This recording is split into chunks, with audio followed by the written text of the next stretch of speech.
महाराष्ट्र में जो पैटर्न पिछले कुछ सालों से हमें देखने को मिल रहा है वो पैटर्न फिर से वहां भी दोहराया गया। आपको मैं एक आंकड़ा देता हूं, चौंकाने वाला आंकड़ा है। जिस महाराष्ट्र में लोकसभा इलेक्शन, जो कि मोदी जी के नाम पर लड़ा जाने वाला इलेक्शन था, उस महाराष्ट्र ने बीजेपी को हराया था। वो इलेक्शन मतलब मोदी जी को प्रधानमंत्री नहीं बनने देना चाहता था वो राज्य। वही राज्य उसी बीजेपी को 4 महीने 5 महीने के भीतर 148 सीटों में से 132 सीटें दे देता है। ये स्ट्राइक रेट आपको कुछ समझ में आ रहा है? कैसी स्ट्राइक रेट है? या तो यह मान लिया जाए कि महाराष्ट्र मोदी जी के खिलाफ है, माइनस मोदी जी बीजेपी के साथ है। क्या ये मानेंगे? हरियाणा में भी यही पैटर्न था। जिस हरियाणा ने लोकसभा में मोदी जी को हराया, वो हरियाणा बीजेपी में विधानसभा में जिता देता है बीजेपी को। तो क्या मोदी जी के खिलाफ एक माहौल था इन राज्यों में, या बनता जा रहा है हर राज्य में?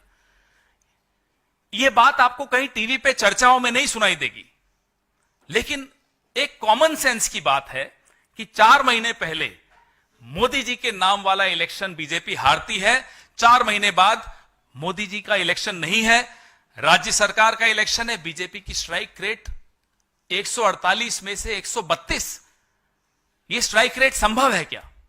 अगर यह स्ट्राइक रेट संभव है तो क्या मोदी जी के लिए चिंता का विषय नहीं है कि उनके नाम के चुनाव अब वो हारनी शुरू हो गई पार्टी उनकी? यह सोचने की बात है।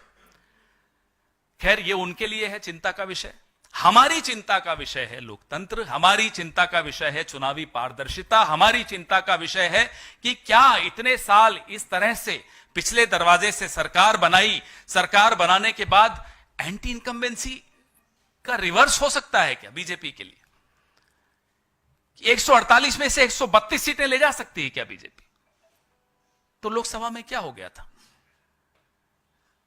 हमने लगातार शिकायतें करी। बीजेपी की एक महिला नेत्री के घर से चुनाव आयोग की वेबसाइट में घुसकर नाम काटे जाने की शिकायत जयराम रमेश जी ने की थी, महाअघाड़ी के सारे नेताओं ने की थी।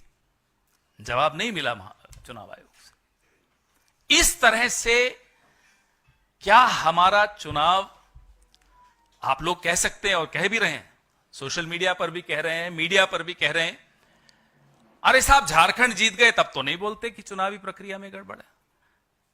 साहब, झारखंड, जम्मू कश्मीर बाई इलेक्शंस, जो असेंबलीज जिनके मैंने नाम लिए, उनको जिताकर वहां लेवल प्लेइंग फील्ड देकर हमें जीतने दिया जाए, ये इस उम्मीद के साथ कि उसके बाद हमारा मुंह महाराष्ट्र में बंद हो जाएगा। माफ कीजिएगा, मुंह बंद नहीं होगा।